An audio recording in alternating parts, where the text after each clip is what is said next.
News channel India news Haryana और मैं हूं आपके साथ आयुष। हरियाणा में अफसरशाही को लेकर के समय समय पर सवाल और बवाल उठता ही रहता है। प्रदेश में सरकारी अधिकारियों की कार्यशैली पर जनता से लेकर के सियासतदान तक सभी सवाल उठाते रहे हैं।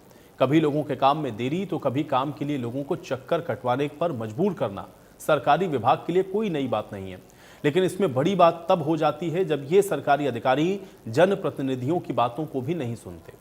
प्रदेश में पहले भी कई बार ऐसा देखा और सुना गया है कि अधिकारी कभी तो विधायक तो कभी मंत्रियों तक के फोन और काम को अनसुना कर देते हैं। हरियाणा में एक बार फिर से अब अफसरशाही को लेकर के सवाल उठ रहे हैं। दरअसल अफसरशाही के कारनामों के दो नए मामले हैं। इसमें पहला मामला है पानीपत से, जहां पर बीजेपी विधायक प्रमोद विज सरकारी अधिकारी डीईटीसी से फोन पर सॉरी और प्लीज कहते हुए नजर आए। दरअसल पानीपत के कुछ लोग गलत जगह पर शराब ठेका खोलने को लेकर विधायक प्रमोद विज के पास पहुंचे। विधायक ने मौके पर ही डीईटीसी ब्रजेंद्र ढुल से फोन पर बातचीत की। बातचीत के दौरान विधायक ने अधिकारी को ठेका गलत जगह खोले होने की बात बताई। इस पर अधिकारी विधायक की बात को अनसुना करते हुए दिखाई दिए। विधायक और अधिकारी के बीच में बातचीत का एक वीडियो भी सामने आया। इसमें विधायक अधिकारी पर काफी नाराज भी दिखे। आखिर में यह मामला सीएम के संज्ञान में लाने की बात कहकर के विधायक ने फोन को काटा। लेकिन हैरानी की बात यह है कि करीब 3 मिनट के इस वीडियो में विधायक अधिकारी को 8 बार सॉरी और 5 बार से ज्यादा प्लीज कहते हुए सुनाई पड़े हैं। अब दूसरा मामला चरखी दादरी से सामने आया, जहां पर चरखी दादरी में बीजेपी विधायक ने अधिकारी और कर्मचारियों के व्यवहार से परेशान होकर बीडीपीओ कार्यालय पर ताला जड़ दिया। सरकारी कार्यालय पर ताला जड़ने के बाद विधायक उमेद सिंह पातुवास जिलाध्यक्ष और हल्का अध्यक्ष के साथ वहीं धरने पर बैठ गए।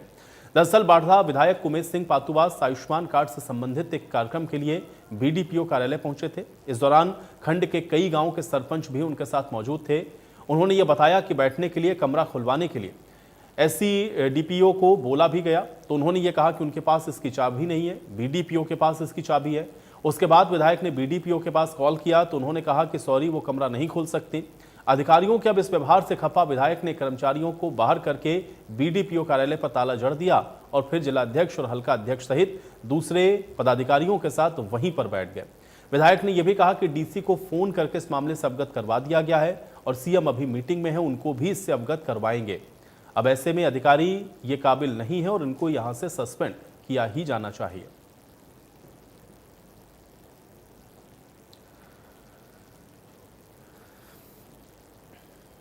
तो ये दो तस्वीरें आपको दिखा देते हैं। पानीपत, जहां पर विधायक काम करवाने के लिए आप देखिए अधिकारी से सॉरी और प्लीज करते हुए दिखे हैं, तो वहीं चरखी दादरी में आप देखिए बीडीपीओ कार्यालय पर ताला जड़कर वहीं पर पदाधिकारियों के साथ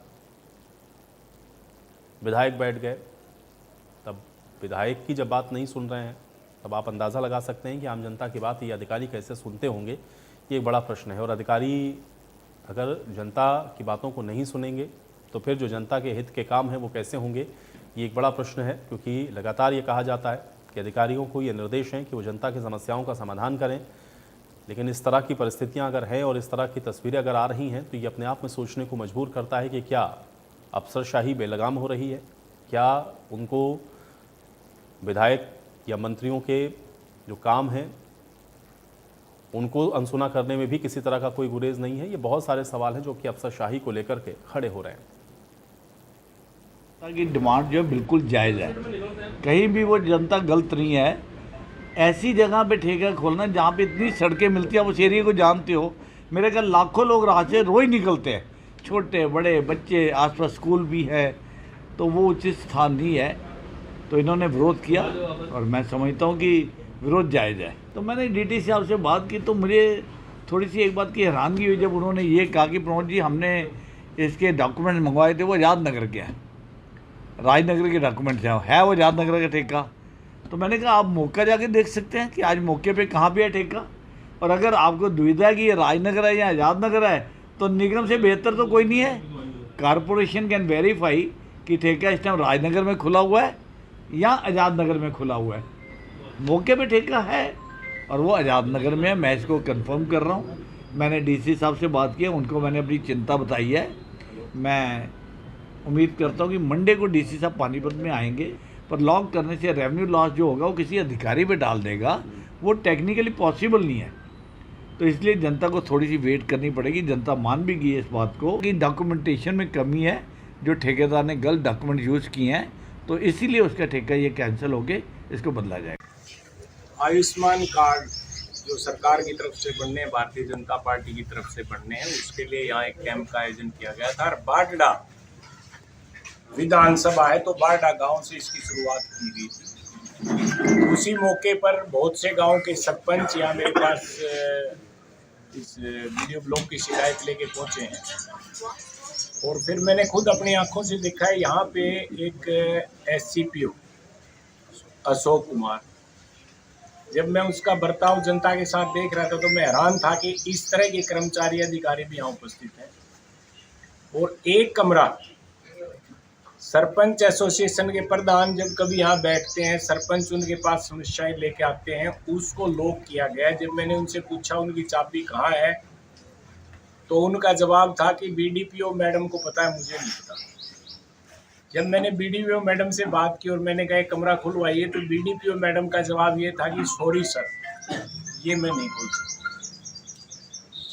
इसी को लेके मैंने आज पूरे स्टाफ को बाहर कर दिया और मैंने DC चरखी दादरी से बात की और BDPO और SCPO दोनों ही, जो मुझे आज एहसास हुआ, वैसे तो इनकी शिकायत जब से मैं बना हूं तब से आ रही है, आज मुझे एहसास हुआ कि ये दोनों बाडडा के काबिल नहीं है और बाडडा के कहीं के काबिल नहीं है। तो ऐसे अधिकारियों को तुरंत प्रभाव से सस्पेंड किया जाए और इनकी इंक्वायरी खोली जाए। इसी के लिए यहाँ तो उधर अफसरशाही को लेकर के विपक्ष लगातार सरकार पर हमलावर है। इनेलो अध्यक्ष अभय चौटाला और सिरसा विधायक गोकुल सेतिया ने भी अफसरशाही को लेकर के क्या कुछ कहा है, जरा इसको भी सुनिए। आप MLAs की बात करो, चीफ मिनिस्टर की नहीं सुनते। आप मुझे बताओ, कमेटी बनी थी स्टूडेंट्स वाले मामले में, क्या हुआ उस कमेटी का? आपने खुद ने उसको टीवी पे चलाया है सब लोगों ने कि इनका समझौता हो गया, कहाँ रह गया फिर? नहीं है। अब मैं तो ये भी कहता हूँ कि अफसरशाही जो है बेलगाम है। इस चीजों को आप लोग भी उजागर कीजिए, इस चीज को हाईलाइट कीजिए जो मैं कह रहा हूँ। अब आप देखते हैं कि मैं धरातल पे जाके चीजों को बेशक लाइव करता हूँ, कई लोग इस चीज का मजाक बनाने की कोशिश करते हैं क्योंकि उनके पेट में दर्द होता है कि मैं ग्राउंड लेवल पे जाके काम क्यों करता हूँ। मैं रियलिटी हमारी पूरी लीडरशिप जो बेशक बीजेपी की है, कांग्रेस की है या अन्य दल है, उन तक पहुंचाना चाहता हूं और बड़े बड़े जो ऑफिसर्स चंडीगढ़ बैठे हैं उन तक पहुंचाना चाहता हूं कि आप हालात देख लो कि अफसरशाही बेलगाम हुई पड़ी है और धरातल पे कितना बुरा हाल हुआ पड़ा है। और अगर सिस्टम के अंदर सुधार ना आया तो हालात बद से बदतर हो जाए। तो सभी की बातों को आपने सुन लिया है। सवाल यही है कि आखिर क्या माननीय या फिर जनता की बातों को नहीं सुनते हैं अधिकारी, या फिर अफसरशाही बेलगाम हो रही है? क्योंकि इसको लेकर के लगातार प्रश्न उठ रहे हैं और ये प्रश्न इस बार अब और ज्यादा तेजी के साथ उठते हुए दिख रहे हैं, क्योंकि विधायक को आप खुद सुन रहे हैं कि किस तरीके से वो अपनी समस्या को बताते हुए नजर आए हैं। अब यहीं से आज इस चर्चा की शुरुआत करते हैं। सभी मेहमान हैं मेरे साथ, पहले उनका परिचय आपके साथ करवा देते हैं। विधु रावल जी हमारे साथ, भारतीय जनता पार्टी के प्रवक्ता हैं। विधु रावल जी बहुत स्वागत है आपका। ललित अरोड़ा जी हमारे साथ, कांग्रेस पार्टी के प्रवक्ता हैं। ललित अरोड़ा जी आपका भी स्वागत है। विजेंद्र रेड्डू जी हमारे साथ, इंडियन नेशनल लोकदल के प्रवक्ता हैं। विजेंद्र रेड्डू जी आपका स्वागत है। और केसी मलकानिया जी राजनीतिक विश्लेषक के तौर पर हमारे साथ हैं। केसी मलकानिया जी आपका भी स्वागत है।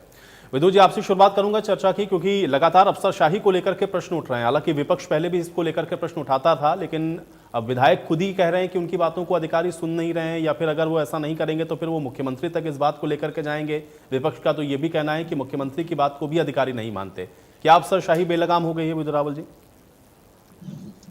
आयुष जी आपको नमस्कार, और आपके माध्यम से इंडिया न्यूज देख रहे सभी दर्शकों को और जो हमारे साथी पैनलिस्ट हैं उनको भी विनम्रता से नमस्ते। मैं उम्मीद कर रहा हूँ मेरी आवाज ठीक ठाक आ रही है। जी देखिए, भारतीय जनता पार्टी पर कोई अफसरशाही हावी नहीं है। भारतीय जनता पार्टी पर राष्ट्र प्रेम हावी है। भारतीय जनता पार्टी पर जनता का प्रेम, स्नेह और आशीर्वाद हावी है। और उसी के नाते जो है हम अपनी प्रतिबद्धता पूरी करते हुए अपना काम कर रहे हैं, जनता के लिए काम कर रहे हैं, निरंतर अपने आप को खपाए हुए हैं। जनप्रतिनिधियों पर समय समय पर दबाव रहता है, अलग अलग मांगों को लेकर जनता जब उनके पास पहुंचती है तो उस पर डिलीवर करने का जवाब रहता है। तो वो अधिकारियों तक पहुंचते हैं तो हो सकता है कई बार कुछ लक्ष्यूनाज रहते हैं, जो कि अधिकारी जो है पूरी प्रक्रिया पूरी कर काम पूरा करना चाहते होंगे, लेकिन जनता का इस प्रकार का भी कभी कभी दबाव रहता है कि शीघ्र हो, बल्कि तुरंत उसी क्षण काम हो जाए। उस नाते से कई बार जो है बीच का जो एक बॉटलनेक हो जाता है, इसमें ऐसा लगने लगता है कि अधिकारी काम नहीं कर रहे हैं। अधिकारी हरियाणा के अधिकारी विशेष रूप से कहेंगे, पिछले 11 साल में शुरू में कुछ दिक्कतों के बाद जो है बहुत अच्छा काम करने लगे और अब हरियाणा की जो मशीनरी है वो सबसे तेज रिस्पॉन्ड करने वाली मशीनरी है। मैं एक के बाद एक विभागों का आपको उदाहरण दे सकता हूँ कि किस प्रकार से अगर अधिकारी काम ना कर रहे होते तो हम इतने बड़ी जो परियोजनाएं और योजनाएं जो धरातल पर लागू कर पाए हैं, जो अन्य प्रांतों के लिए नाजीर बनी है, वो नहीं कर पाते। कहीं एक आध जगह पर देखिए 5 उंगलियां एक समान नहीं होती, कहीं एक आध जगह पर लोकल लेवल पर कोई अधिकारी जो है हो सकता है अभी भी वो पिछले शासन कालों वाला रहा हो, अब तक भी उसकी अब तक समझ ना ध्यान में आई हो, लेकिन भारतीय जनता पार्टी की शासन में बाय एंड लार्ज जो है अधिकारियों की एफिशिएंसी जो है पूरी रही है। सरकार उनसे जो अपेक्षा कर रही है वो काम बहुत तेज मशीनरी से कर रहे हैं।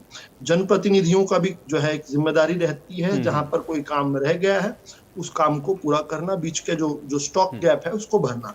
तो उस नाते से कई बार जो है इस तरह की कोई फ्रिक्शन आप देख लेकिन विदुर रावल जी, अभय चौटाला तो कह रहे हैं मुख्यमंत्री की बात नहीं सुनते तो जनप्रतिनिधियों की बात तो आप छोड़ ही दीजिए। वो तो सीधे तौर पे कह रहे हैं कि अधिकारी सुनते नहीं, हम लोग की क्या सुनेंगे, वो मुख्यमंत्री की नहीं सुनते। अभय सिंह चौटाला जी भाजपा को तानाशाह भी कह देते हैं, भाजपा की सरकारों को। वो भाजपा की सरकारों को ऐसा भी कह देते हैं कि अपनी मर्जी से चलने वाली हैं, अधिकारियों से पूछते नहीं हैं, अधिकारियों पर थोप देते हैं, ऐसे भी मैंने आरोप सुने हैं। सिर्फ अभय सिंह चौटाला जी नहीं, और विपक्ष के साथी भी इस प्रकार से आरोप लगाते रहते हैं। तो आप you cannot have both ways ना, दोनों तरीके से आप नहीं कह सकते। या तो ये कह दीजिए कि भाजपा वाले जो हैं अपनी मर्जी चलाते हैं, और ये तो जो है संघ को भी बीच में लपेट लेते हैं कि संघ के भी लोग आ जाते हैं, वो मर्जी चलाते हैं, कोई अधिकारियों से वो नहीं चलता। और दूसरी तरफ ये भी कह रहे हैं कि अधिकारी सुनते नहीं हैं। देखिए, अधिकारी नहीं सुनते हैं का इस प्रकार का कोई उदाहरण नहीं है। अभय सिंह चौटाला जी को अपनी सरकार को रिफ्लेक्ट करना चाहिए। अगर वो इसमें फेल होते हैं तो मैं उनकी मदद कर सकता हूं कि मैं याद करवाऊं उनके समय क्या क्या हुआ करता था। अगर आप चाहेंगे इस डिबेट में तो मैं याद भी करवा दूंगा। लेकिन आज का विषय ये है कि एक बड़ा सुंदर फंक्शनिंग से, बड़े तारतम्य से, बहुत अच्छी रेजोनेंस के साथ जो है अधिकारी, जनप्रतिनिधि और जनता, और इस बीच में सरकार जो इंटरफेस का काम करती है वो काम बहुत सुंदर तरीके से हो रहा है। कुछ एक आध जगह जहां आपको स्ट्रीमिंग्स दिखती हैं वो केवल जो है एक, आप उसको अपवाद मानिए, उसको जर्नलाइज ना कीजिए। ठीक है ललित जी, ये तर्क है सरकार का या पक्ष है कि ज्यादातर अधिकारी अच्छा काम कर रहे हैं, अगर कहीं किसी तरह की कोई समस्या है तो उसको जनरलाइज मत करिए, ऐसा नहीं है कि अफसरशाही हावी हो गई या अधिकारी सुनते नहीं। मैंने तो अभी शुरुआत ही नहीं की, मैंने तो अपने विचार ही नहीं दिए आपको। मैं ये कहना चाह रहा हूं कि देखिए, मैं एक छोटी सी बात एग्जांपल देता हूं आपको कि आपने देखा होगा आईएएस के आईपीएस के बाहर दरवाजे पे एक गेट लगा होता है, सॉरी एक बोर्ड लगा होता है, मिलने का समय 3 से 4 बजे।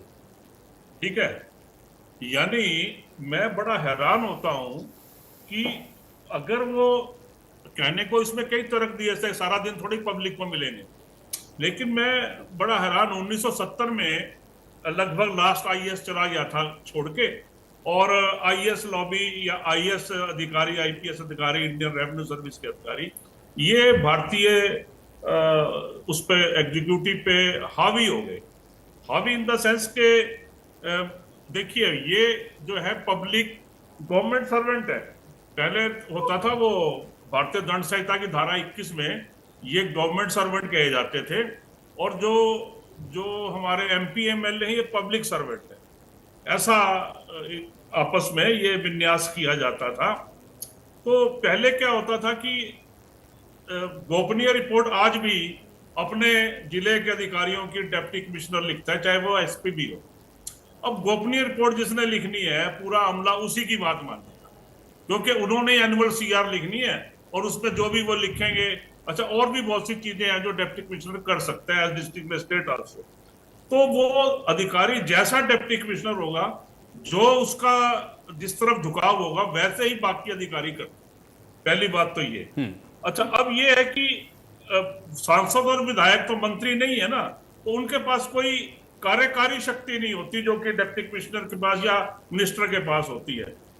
तो जो अधिकारी किसी खास पार्टी के नुमाइंदों से, सांसद विधायक से बात नहीं मानता, यानी अगर उसको लगता है कि मेरा बिस्तर बोरिया तैयार है, बंधा हुआ है, ट्रांसफर का डर नहीं है, वो तो बिल्कुल नहीं मानता। मैंने 40 साल नौकरी करी है, तो मैं बहुत इंटरेक्शन होता था मेरे स्टेट गवर्नमेंट के ऑफिशियल से भी, तो वो अक्सर ये बात कहते थे कि हमें नहीं परवाह जी, क्योंकि इनका तो नीचे पीएम से इनके ड्राइवर से लेके और एमपी तक हमें इंटरफेयर करते हैं। इंटरफेरेंस है।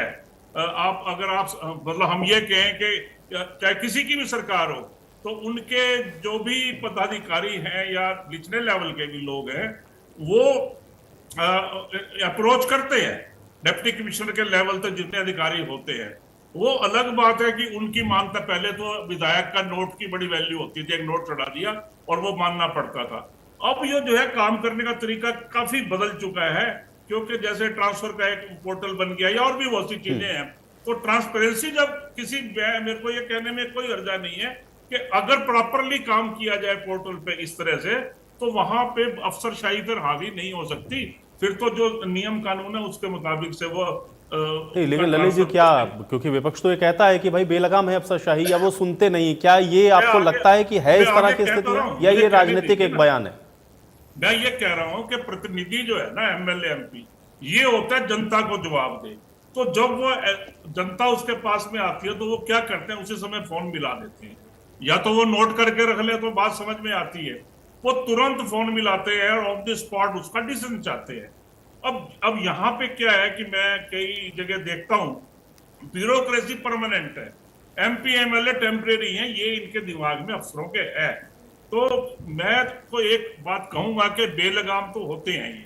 अब वो कई एमएलए चुप हो जाते हैं, 2-4 में से एक काम हो गया, कोई बात नहीं, फिर 10 काम गए, 2 हो गए। लेकिन कुछ जो एमएलए है वो ज्यादा सख्ती पे उतर आते हैं।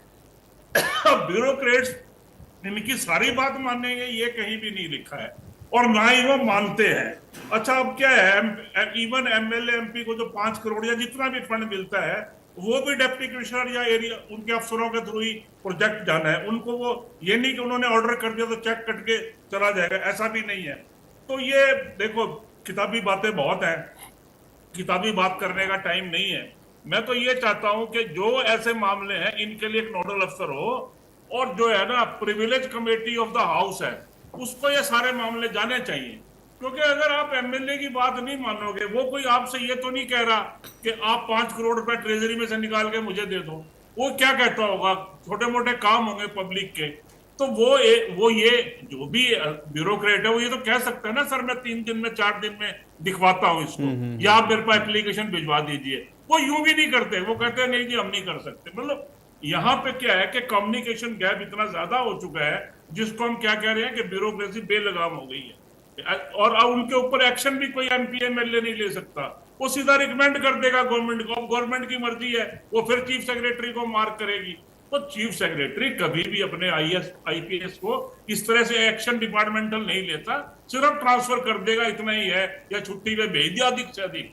क्योंकि एक्शन लेने के लिए जो है ना, आर्टिकल 311 ऑफ द कॉन्स्टिट्यूशन लागू होता है, उसके मुताबिक उनको शोकाज होगा, और उनका 311 में डिसमिस, जो बड़ी पेनल्टी है उसका। कुछ चीजें हैं टेक्निकल, ललित जी आप बता रहे हैं, उस पर थोड़ा ध्यान देना चाहिए। ठीक है वेरेडू साहब, आप, क्योंकि अभय चौटाला जी को मैं सुन रहा था, वो तो बड़ा स्पष्ट कह रहे थे कि अफसरशाही बेलगाम हो गई। विदुर रावल जी कह रहे हैं एक्सेप्शन हो सकता है, ऐसा नहीं है, कुछ अधिकारी हो सकता है कि जो ना कर रहे हो, लेकिन ऐसा नहीं कि आप उनको जनरलाइज कर दें कि कोई अधिकारी सुनता ही नहीं किसी की, मुख्यमंत्री की भी नहीं सुनते। रेडू जी देखिए आयुष जी, इंडियन नेशनल लोकदल पार्टी का जब हरियाणा प्रदेश में शासन रहा, आज भी विपक्ष वाले या दूसरे दलों वाले इस बात का उदाहरण देते हैं कि चौधरी ओम प्रकाश चौटाला की प्रशासन के ऊपर बहुत मजबूत पकड़ थी, और रात को 12 बजे या 2 बजे तक भी सभी कमिश्नरों से बात करके उनकी रिपोर्ट लेकर के डिस्ट्रिक्ट की तब सोते थे। और कमिश्नर को ये डर रहता था कि चौधरी ओम प्रकाश चौटाला का पता नहीं किस वक्त कौन आ जाएगा और वो सारी रिपोर्ट लेंगे। कहीं कोई रिपोर्ट में गलती होती थी तो अफसर को बड़ी परेशानी होती थी, उसको चिंता भी होती थी, जवाब देना उसको मुश्किल हो जाया करता था। अब जैसे ललित जी कह रहे थे कि भाई तुरंत चाहिए नहीं चाहिए, ऐसा कुछ नहीं होता है। जब ऊपर से कमान चलती है और वो कमान मजबूत होगी, ऊपर से उनकी जो है ना अच्छे से देखभाल होगी, उसकी अच्छी रिपोर्टिंग ली जाएगी, तो ऐसी बात नहीं कि अधिकारी काम नहीं कर सकते। अधिकारी बड़े काबिल होते हैं, वो काम कर सकते हैं। जब ऊपर से ढिलाई होती है, कहीं ना कहीं वो सुस्ताते हैं, सुस्ती होती है और वो फिर नेग्लेक्सी आ जाती है उसमें, और वही आज हरियाणा प्रदेश में हो रखा है। अभी ये कह रहे हैं कि पिछले शासन के कुछ अधिकारी ऐसे रहे होंगे। जरा पूछिए कितना हास्यास्पद ये स्टेटमेंट है आयुष जी कि पिछली सरकारों, भाई 11-12 साल हो गए, आज तक आप पिछली सरकारों के अधिकारी जो है उनको पहचान नहीं पाए, उनको पकड़ नहीं पाए। यदि वो पिछली सरकारों के हैं तो उनको ऐसे जिम्मेवारी पोस्टों पर भेजते हो आप पब्लिक के बीच में, जहाँ पब्लिक डीलिंग होती है, पब्लिक वर्क होते हैं, तो 11 साल में भी आप उनको पहचान नहीं पाए।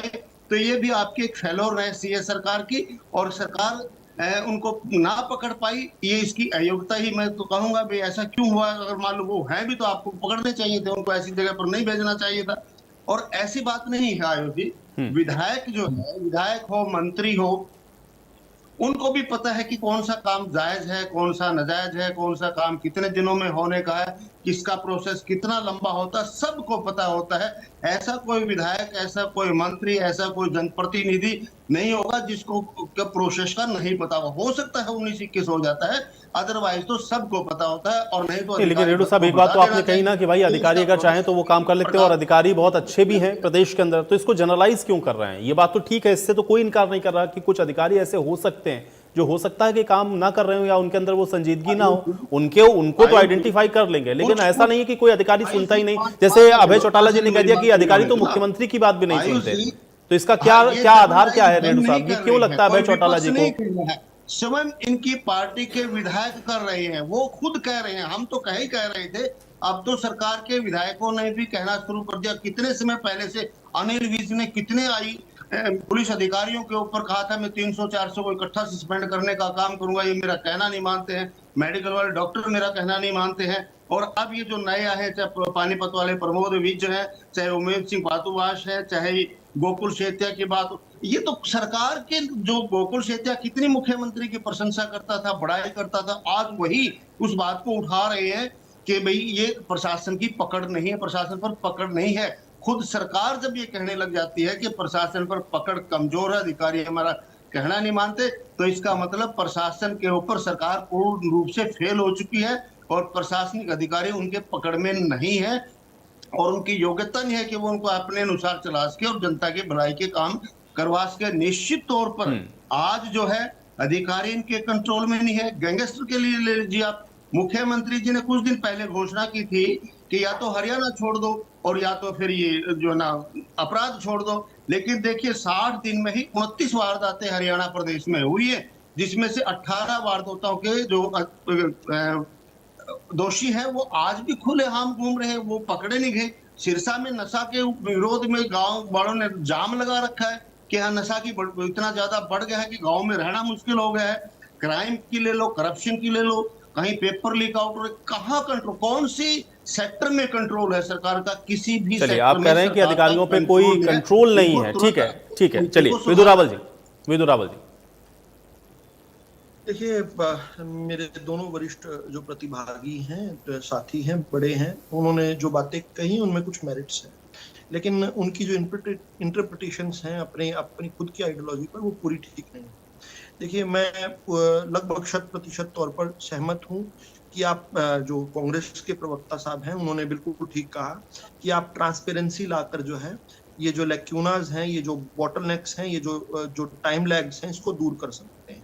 सरल भाषा में कहूँ तो अगर पारदर्शी तरीके से काम होने लगे तो उससे जो है, जो जनता की जो इच्छाएं होती हैं, उन इच्छाओं की पूर्ति और वास्तविक काम के बीच का जो गैप है वो कम रह जाता है, यानी कि वो आसान सरल तरीके से हो जाता है। तो इसी नाते हम पोर्टल जो है, बहुत सारे अलग अलग विषयों पर पोर्टल लेकर आए और सभी जगह जो है हमने प्रयास किया कि जनता का जीवन सुलभ हो, आसान हो। लेकिन ये बोलने लगे कि पोर्टल की सरकार है। अब खैर एक्नॉलेज कर रहे हैं, देर आए दुरुस्त आए, अच्छी बात है। फिर मैं ये बताना चाहता हूँ कि हमने कुछ चीजें सेट की हैं। जैसे आपने सुना होगा अन्ना हजारे का जब आंदोलन चला करता था, तब जन लोकपाल के साथ एक विषय की चर्चा होती थी, सिटीजन चार्टर। वो सिटीजन चार्टर क्या था कि किसी काम को करने का एक समय निश्चित किया जाए, दिल्ली के अंदर केजरीवाल साहब 3-3 बार मुख्यमंत्री रहे, लेकिन वो नहीं लागू कर पाए। हरियाणा ने लागू किया। आज जब मैं और आप बात कर रहे हैं तो 2 दर्जन से अधिक, बल्कि 42 अब तो आ गई है, 42 मैंने जो लास्ट अपडेट किया, 42 ऐसी परियोजनाएं हैं जो आपको सिटीजन चार्टर के माध्यम से मिलती हैं। माना कि जन्म प्रमाण पत्र अगर कोई लेना चाहे, जाति प्रमाण पत्र लेना चाहे, तो उसके लिए ये निश्चित है कि ये जो है ये एप्लीकेशन आने के इतने दिनों में अधिकारी को डिलीवर करना ही पड़ेगा। नहीं करना पड़ेगा तो ऑटोमेटिक उसकी एक्सप्लेनेशन कॉल हो जाती है, ऑटोमेटिक उसको जब अधिकारी को जवाब देना पड़ जाएगा कि इतने दिनों में क्यों नहीं हुआ। दूसरा, घर बैठे बैठे एक क्लिक पर जो है ये सभी सुविधाएं जो है जनता के घर तक पहुंच, ये जो है ट्रांसपेरेंसी से एक कदम और आगे बढ़ते हुए हमारी सरकार ने जिस प्रकार से लोगों के जीवन को बेहतर और सुगम बनाने का जो प्रयास किया, उसका एक उदाहरण है। दूसरा, एमएलए फंड की बात जो है कांग्रेस के प्रवक्ता ने की, उनके समय नहीं हुआ करता था। हमने 5 करोड़ रुपए एमएलए फंड, एमपी फंड हुआ करता था, एमएलए फंड नहीं हुआ। हमने प्रयास किया कि विपक्ष का हो या पक्ष का हो, हर हरियाणवी हमारा है और हर हरियाणवी का जो जनप्रतिनिधि है उसके पास अपना फैसला लेने के लिए कुछ फंड होना चाहिए। ये ठीक बात है कि वो जो पैसा है वो उसी चैनल से उपयोग होगा जो कि प्रोटोकॉल से बने हुए हैं, जो प्रक्रियाओं से पैसा लगेगा। ये नहीं कि एमएलए अपने पीए और अपने गनमैन को जो जिस प्रकार से पैसे दे दिया करते थे, उनको शगुन दे दिया करते थे एमएलए फंड में से, वो नहीं, लेकिन एमपी फंड में से हुआ करता था। एमएलए फंड का दुरुपयोग ना हो, इसलिए हमने जो है प्रयास किया कि ये 5 करोड़ रुपया प्रति वर्ष की विशेष रूप से सड़कें जो है, केवल सड़कों के लिए 5 करोड़ जो है एमएलए जहां कहेगा एमएलए के अनुसार लगेंगी, और लगनी जरूरी है। नहीं लग पाएंगी तो जो अधिकारी हैं वो उसमें उनकी गलती निकलती है। तो प्रोजेक्ट किसने देना है? एमएलए ने देना है, लेकिन लागू किसने करना है? वो जो अधिकारी है उन्होंने करना है। और साथ साथ प्रिविलेज कमेटी की भी बात की उन्होंने, तो हमने एक व्यवस्था शुरू की कि सेशन के दौरान तो चलो विधायक जो है सवाल पूछता है तो अधिकारी को उसमें कहीं ना कहीं लपेटे में आते हैं, लेकिन हमने कहा जब सेशन नहीं भी है, थ्रू आउट द ईयर, पूरे साल, हर महीने हर विधायक को 3-3 प्रश्न पूछने का अधिकार है। इसका विपक्ष के, मैं खेद के साथ ये बात कह रहा हूँ आपके टीवी पर, क्योंकि मेरी तत्कालीन स्पीकर ज्ञानचंद गुप्ता जी से भी उससे पहले कंवरपाल जी के समय तो शुरू नहीं हुआ था, लेकिन अब बाद में जाकर जो है हरविंदर कल्याण जो स्पीकर है उनसे भी मेरी लगातार बातचीत होती है। वो कहते हैं कि विपक्ष के जो विधायक हैं, बहुत ज्यादा विधायक ये सवाल पूछने में सक्रिय ही नहीं है। सवाल का मतलब क्या होता है? कोई ना कोई समस्या लेकर आना। दूसरी बात जो है इन्होंने कही कि ब्यूरोक्रेसी बेलगाम होती है।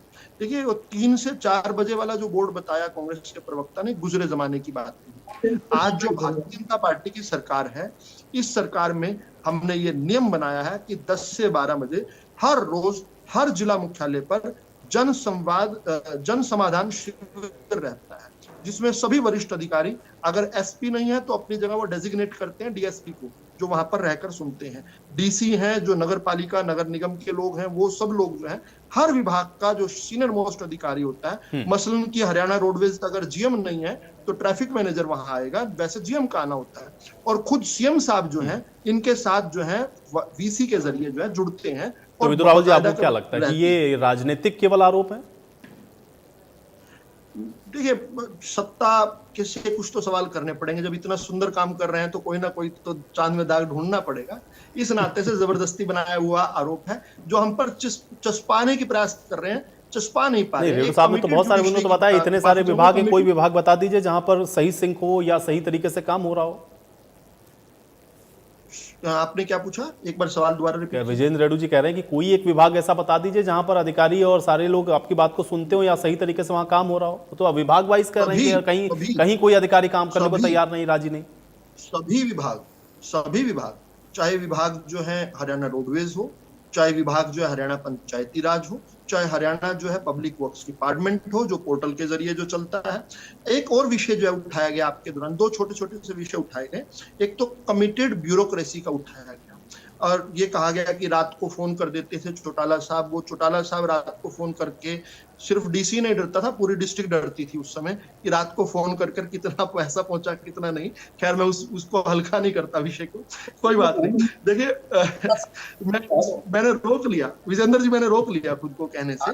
दूसरे जो है कमिटेड ब्यूरोक्रेसी जो है, देखिए हमें अपने घर के तो अंदर स्वीपिंग करवानी है, हमें जनता का काम करवाना है। हम कमिटेड ब्यूरोक्रेसी में विश्वास नहीं रखते, हम एक आर्म्स लेंथ पर रखते हैं। ट्रांसफर पॉलिसी जहां तक है, ट्रांसफर पॉलिसी हम ले आए ज्यादातर विभागों में, क्लास 1 क्लास 2 में भी, क्लास 2 में तो आ चुकी है, क्लास 1 में भी बड़ी जल्दी आ जाएगी। ट्रांसफर पॉलिसी सीधा कहते हैं कि ट्रांसफर की सिर पर तलवार नहीं लटकनी चाहिए, ट्रांसफर के डर से आप काम नहीं करवाना चाहिए। हम धीरे धीरे प्रयास कर रहे हैं अलग अलग रिफ्रेशर कोर्सेज के थ्रू और जो अपग्रेडेशन प्रोग्राम्स के थ्रू कि जनता का सीधा संवाद जो है इन अधिकारियों से हो, पब्लिक पीपल रिलेशनशिप जो है इस प्रकार का हो कि बेहतर जी हो। और मुझे कई बार इसमें भी मैं कोई कोताही नहीं करूंगा, कंजूसी नहीं करूंगा, हमें विपक्ष का भी इसमें साथ मिलता है। विपक्ष के भी जहां जहां पर विधायक हैं, जहां विधायक नहीं है, इंडियन नेशनल लोकदल के नेता अभय सिंह चौटाला जी ने भी और भूपेंद्र सिंह हुड्डा जी ने भी अलग अलग ऐसे कार्यक्रमों में खुद पहल कर शामिल हुए हैं। और मैं जो है ये बताना चाहता हूं कि इस नाते से हरियाणा एक स्मूथ काम कर पाया पिछले 10-11 साल में, क्योंकि बहुत ज्यादा अड़चन नहीं, अगर कुछ बारिंग एक दो जो आंदोलन गलत हैं हुए उनको अगर छोड़ दें तो मोटे मोटे तौर पर ये एक हाईवे, एक स्मूथ हाईवे की तरह चले हैं। एक आध कई जगह बम है, कहीं अपवाद है, उसको हम नॉम ना माने। ठीक है ललित जी। देखिए, मैं विदु रावल जी ने 2-3 सवाल उठाए कि चौटाला साहब को कितना पैसा पहुंचा या और भी।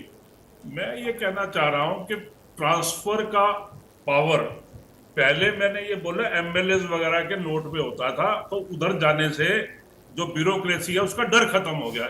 या तो आप बात को समझा करें, तोड़ मरोड़ने की क्या जरूरत है।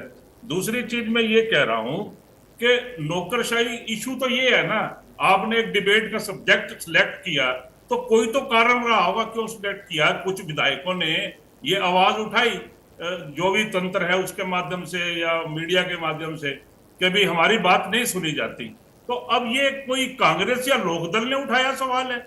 ये सवाल तो एमएलए उठा रहे हैं, आपके ज्यादा है और हमारे वाले भी उठा रहे हैं। जब उनकी कोई बात नहीं सुनी जा रही तो हम आज ये चर्चा इस बात पे होनी चाहिए थी कि क्या नौकरशाही स्वायत्त है या उनको अपने राजनीतिक जो प्रतिनिधि हैं इलेक्टेड उनके प्रति जवाबदेह होना चाहिए कि नहीं होना चाहिए।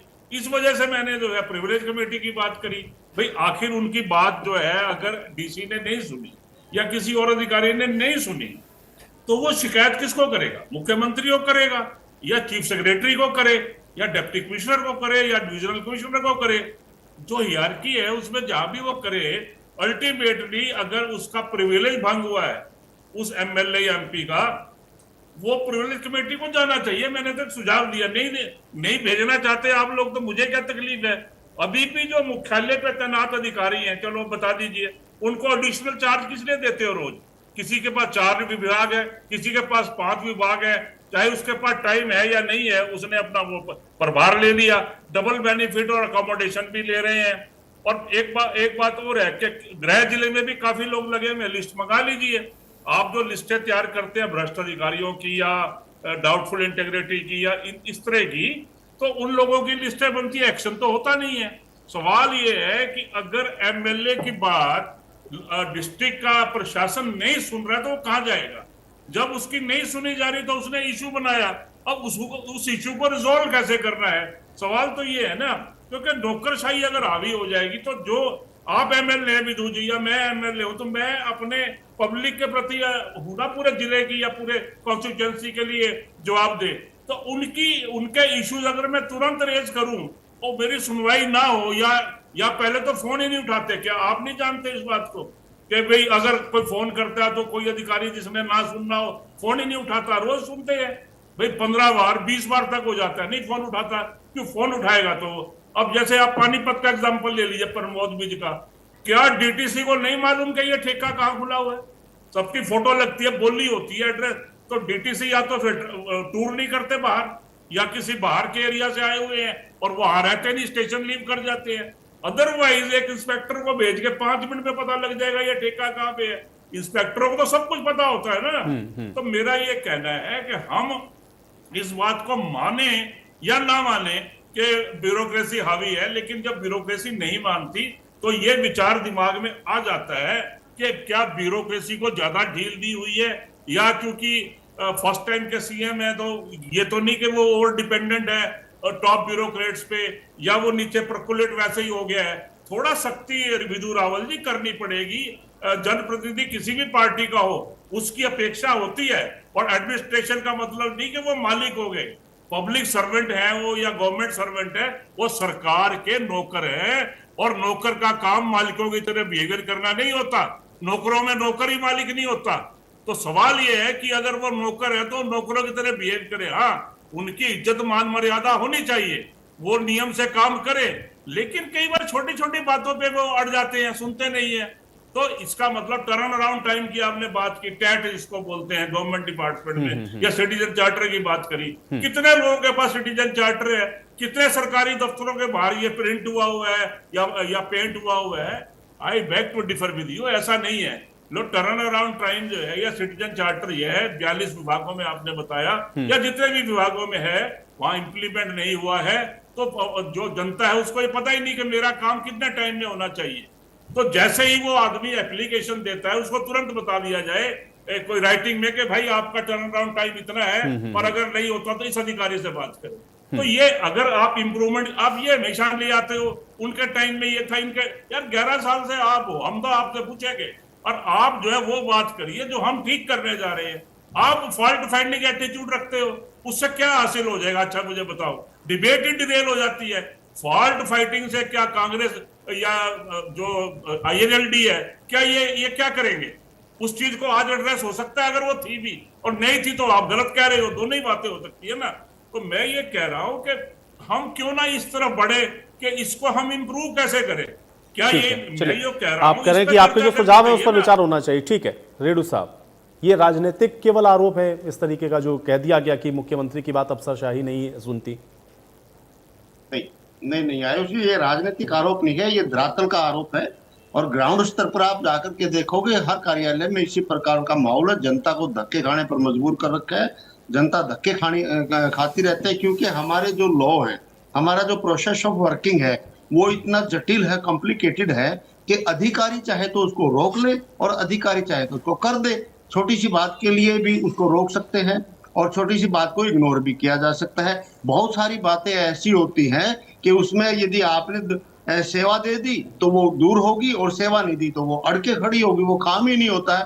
ये बिल्कुल 100% चला हुआ है। और दूसरी बात, चौधरी ओम प्रकाश चौटाला की इन्होंने कहा कि रात को पूछते थे कहाँ से कितने पैसे आए। वो ये नहीं पूछते थे विजय राहुल जी, वो रिपोर्ट लेते थे और अगले दिन के लिए निर्देशित करने का काम करते थे। तभी कांग्रेस वाले भी और बीजेपी वाले भी ये कहा करते थे, और आज भी कहते हैं कि यदि प्रशासनिक पकड़ का कोई मुख्यमंत्री हुआ है तो वो चौधरी ओम प्रकाश चौटाला था। दूसरी बात आई, उसे एक बात बताइए, जो चरखी दादरी वाले विधायक की बात आपने सुनवाई, वो सिर्फ बीडीपीओ ऑफिस में पंचायत सरपंचों का जो प्रधान है उसको एक रूम अलॉट हो रखा है। भाई सरपंच आकर के रेस्ट कर सकते हैं, वेट कर सकते हैं। सिर्फ उस रूम को खुलवाने के लिए उनके ऊपर जिदाई होती है बीडीपीओ के साथ। क्या बीडीपीओ को ये नहीं पता जब सरपंच उसके साथ गए हुए हैं, कई सारे सरपंच भी हैं और दूसरे लोग भी हैं और विधायक स्वयं गए हैं, और उस रूम तक को नहीं खोला जाता है? इससे और हाल की बात क्या होगी कि सरपंचों को अलॉटेड रूम और सरपंचों के लिए नहीं खोला जा रहा है, उसके लिए सीधे तौर पर स्पष्ट तौर पर मना कर देते हैं। पानीपत में एक ग्रीवेंसी कमेटी चली हुई थी और कृष्ण बेदी जी मंत्री ने किसी उसको बोला कि भाई आप इनकी समस्या दूर क्यों नहीं करते हो, समस्या दूर करो। वो उसने तर्क दिया कि ये नहीं हो सकती है, तो मंत्री जी ने कहा कि आप जो है ना इनको सल्फास खिला दो फिर। तो वो व्यक्ति कहता मैं आपको ही दे देता हूं सल्फास। तो यहां तक की नौबत आ चुकी है। दूसरी HAU में देखियो आप, छात्रों के साथ समझौता हो जाता है, मीटिंग होती है, कमेटी बनती है, समझौता सिरे चढ़ जाता है, समझौता हो जाता है, अगले ही दिन लड़कियों का मैस बंद कर देते हैं, बच्चों को खाना देना बंद कर देते हैं, फिर दोबारा धरना पर बैठना पड़ता है। तो HAU की जो वो एग्रीकल्चर यूनिवर्सिटी है, वो उनको डर नहीं है सरकार का। भाई सरकार के प्रतिनिधियों ने बीच में आकर के समझौता करवाने का काम किया, वो टर्म एंड कंडीशन लागू हो जाने चाहिए। आज भी पूरा डिटेल अखबार में छपा हुआ है कि किस प्रकार से मेरिट की स्कॉलरशिप को काटा गया है, किस प्रकार से एडमिशन स्कॉलरशिप को काटा गया है। तो मान कौन रहा है इस सरकार की? कोई भी डिपार्टमेंट बताइए मुझे कौन मान रहा है? रूम तक खोले नहीं जा रहे हैं, यूनिवर्सिटी सरकार समझौता करवाती है, वो समझौते लागू नहीं हो रहे हैं। और इसके अलावा आपके सामने है, मुख्यमंत्री जी कहते हैं कि भाई अपराधी अपराध छोड़ दो, अगले ही दिन जो ना वारदातें हो जाती है। आज भी हमारे जींद में एक वारदात हुई है, जींद से हूं मैं। तो ये कहाँ पर कंट्रोल है, कहाँ पर नियंत्रण है, बताइए मुझे? कहीं भी नियंत्रण नहीं है। और यही हालात चलते हुए तो हरियाणा का बहुत बुरा हाल हो जाएगा। न प्रशासनिक लोग अच्छे तरीके से काम करेंगे और न ही गैंगस्टरों को रोक पाएंगे। मैंने अभी पहले भी बताया कि सिरसा में आज रोड जाम कर रखा कि हमारे गांव में नशा इतना बढ़ गया कि आम आदमी का जीना मुश्किल हो गया, और ये कह रहे हैं हमने तस्करों को रोकने का काम किया है। अपराध दिल्ली बढ़ रहे हैं और जो है ना विधायकों का अपमान किया जा रहा है। तो क्या कंट्रोल है? सरकार नाम की हरियाणा प्रदेश में कोई चीज नहीं रही। ठीक है। चुटकुलों से और शेरो शायरी से सरकारें चलिए नहीं चलती। विदु रावल जी जवाब उसके लिए दीजिए। ठीक है रेणु साहब, ठीक है मैं समझ गया। मुख्यमंत्री विदु रावल जी ठीक है, तभी प्रशासनिक अधिकार ठीक है, ठीक का काम करते हैं। देखिए, कोई एक आध अपवाद को नॉर्म नहीं माना जा सकता। ठीक है कि हम ये डिबेट कर रहे हैं, चर्चा कर रहे हैं एक विषय को उठाकर, लेकिन ये मुझे भी तो अवसर दे रहा है ना कि अपनी सरकार की जो काम है वो बताने का। इस नाते से मैं ये बड़े अच्छे से बता सकता हूँ। एक मंत्री का नाम का जिक्र हुआ, कृष्ण बेदी जी का। कृष्ण बेदी जी ग्रीवेंस कमेटी के पानीपत और यमुनानगर 2 जिलों के चेयरपर्सन हैं। और मैं याद नहीं कर पा रहा हूँ पिछले 20-25 साल से, जब से मैं राजनीतिक क्षेत्र को देख रहा हूँ, कि कब ऐसा हुआ कि सुचारू रूप से हर महीने ग्रीवेंस कमेटी की मीटिंग होती रही है। इसी पिछले हफ्ते जो है यानी आज से 7 दिन पहले मंडे को 23 तारीख को पानीपत की मीटिंग थी, तो 20 तारीख को यमुनानगर की मीटिंग थी। ठीक 1 महीने पहले जो है ये इसी क्रम में पहले यमुनानगर की मीटिंग हुई और पानीपत की हुई। ये सब रिड्रेसल के तरीके हैं, जनता तक पहुंचने के तरीके हैं। हमने और भी तरीके किए। अभी किसी ने कहा कि जनता को धक्के खाने पड़ रहे हैं, धक्के तो रोके हैं हमने। एक व्यक्ति जो है जब अपने गांव से निकलकर गाड़ी के अंदर तेल डलवाकर और गाड़ी के अंदर कोई प्रभावशाली आदमी लेकर जो है, और मैं पिछली सरकारों का जब जिक्र कर रहा हूँ केवल तुलनात्मक तौर पर कर रहा हूँ, कोई व्यक्तिगत तौर पर नहीं कर रहा हूँ, तब घर से चला करता था, गाड़ी में तेल डलवाकर जो है एक आध प्रभावशाली आदमी का मान मनोबल कर चला करता था, 1-2 और खाने पीने वाले लोगों को बिठाकर चला करता था। तब उसको 8-10 हजार का खर्चा हुआ करता था चंडीगढ़ में जाकर अपनी एक पर्ची देने के, एक शिकायत देने के लिए। आज ऐसी स्थिति नहीं है। आज घर में बैठे बैठे जो है आपके ब्लॉक स्तर पर भी जो है सीएम विंडो खुल चुकी है। जिले पर भी पहले हमने जिले से शुरू किया था कि जिले के अंदर आप खड़े होकर सीएम को अपने वहीं से जिले से ही जो है पूरे दिन का जो वर्किंग टाइम होता है उस दौरान आप जो वर्किंग डेज है उसमें आप सीएम विंडो डालेंगे, वो सीएम तक पहुंचती है। बकायदा आपके फोन पर मैसेज आता है कि ये नंबर से आपकी शिकायत दर्ज है, और उसमें हमारे जो रिकॉर्ड है वो शानदार है। पिछले दिनों रिकॉर्ड रिलीज हुआ था, मेरे ख्याल 19.5 लाख के करीब शिकायतें आई थी, उसमें 16-17 लाख के करीब हमारा जो है उसका समाधान करने का रेट है। तो एक तो जनता को धक्के खाने से हमने रुकवाया है। मैं याद नहीं करना चाहता जब जो है सिलेंडरों की लाइन में लगे सुबह से शाम तक लोग चले जाया करते थे, आज घर पर डिलीवरी होती है।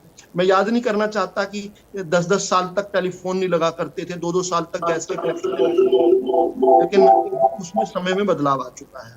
देखिए, बड़ी बात यह है कि मैं ये कहना चाहता हूँ हमने उपकरण बनाए, चाहे उपकरण जो है मैंने जैसे जिक्र किया डिस्ट्रिक्ट ग्रीवेंस कमेटी के माध्यम से मुझे रिपीट हो रही है अपनी, जैसे चाहे जो है डिस्ट्रिक्ट ग्रीवेंस कमेटी के का उपयोग करने का हो, चाहे सीएम विंडो का हो, चाहे जन संवाद पोर्टल का हो, चाहे जन समाधान शिविर का हो, ये सब चीजें जो हैं ये बड़ी सुचारू रूप से जनता को रिड्रेस करती हैं, रिड्रेसल का काम बनता है।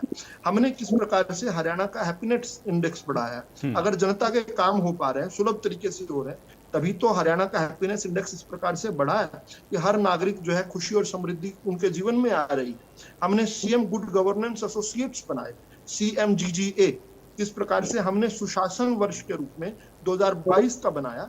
उसके बाद से सुशासन को लेकर जो है एक के बाद एक उपयोग करके हमने उपक्रम डाले हैं। जहां तक बात है पोर्टल्स की, हमने एक जन सहायक ऐप बनाई जिसमें कि ऑनलाइन जानकारी और दी जा सकती है। आज जब मैं और आप बात कर रहे हैं तो उत्तर हरियाणा में बहुत जिलों में फ्लड की स्थिति है। हम सुबह से मॉनिटर कर पा रहे हैं कि किस प्रकार जो काम दिया गया था स्टोन स्टड्स का, यानी कि देसी भाषा में कहे ठोकरों का, ठोकरें लगती हैं गांव में, हम वो मॉनिटर कर पा रहे हैं कि कितना काम उसमें हो चुका था, जिस कारण से बहुत लोगों के खेत खलिहान कैटल्स जो हैं उनके लाइफ स्टॉक्स जो हैं बचाए गए हैं। और कुछ जगह जहां नहीं रुका उस पर भी हम कार्रवाई करने के लिए उन्हीं का देखो टेक्नोलॉजी और जो नॉन ह्यूमन जो फेस होता है उस माध्यम से जब हम काम कर रहे हैं तो काम नहीं कर रहे हैं। एक आध जगह जहां शिकायतें आ रही है वहां भी वाजिब है, उनको भी खारिज नहीं कर रहे हैं। लेकिन ये शिकायतें जो है धीरे धीरे दूर करते हुए बेहतरी की तरफ और बढ़ते जाएंगे, तेज कदमों से बढ़ते रहेंगे और अपने हरियाणा को, स्वर्णिम हरियाणा को हम जो है देश का सबसे विकसित राज्य बनाकर रहेंगे। मलकानिया जी भी शायद मेरे साथ कनेक्ट हैं। केसी मलकानिया जी, क्या अफसरशाही आपको लग रहा है कि हावी है?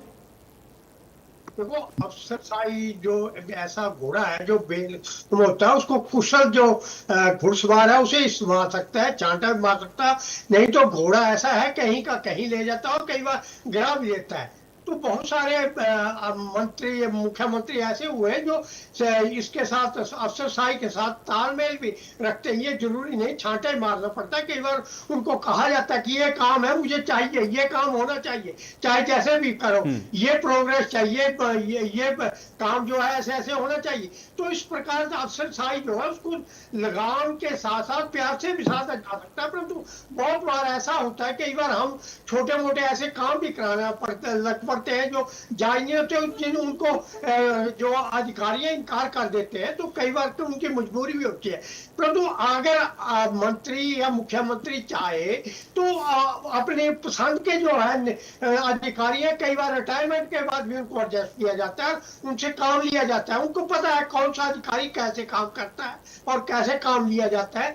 तो इस प्रकार का जो है वो अफसरशाही को कंट्रोल करने के लिए जो मुख्यमंत्री है, मंत्री विधायक है, उनको थोड़ा सा संयम भी बरतना पड़ता है और कई बार सख्ती भी बरतनी पड़ती है। परंतु उनमें ये कला होनी चाहिए कि कैसे काम लेना चाहिए। अगर कोई अधिकारी नहीं मानता है और जायज काम को भी इनकार करता है तो उस पर छांटा चलाना बहुत जरूरी है। मुख्यमंत्री के पास भी शिकायत की जा सकती है, मंत्री के पास जा सकती है। अगर डिस्ट्रिक्ट के काम है तो डीसीपी स्तर पर भी ये कार्य किए जा सकते हैं। जैसे डीपीओ या दूसरे कमरे खोलने की बात है, ये तो छोटे स्तर के काम है, ये तो जिला अधिकारी तक कर सकते हैं। तो इसलिए जो चलिए मलकानिया जी, आपकी इसी बात के साथ चर्चा यहीं समाप्त करूंगा। बहुत शुक्रिया, आप लोगों ने समय निकाला, इस चर्चा का हिस्सा आप लोग बने। और इस बीच एक बड़ी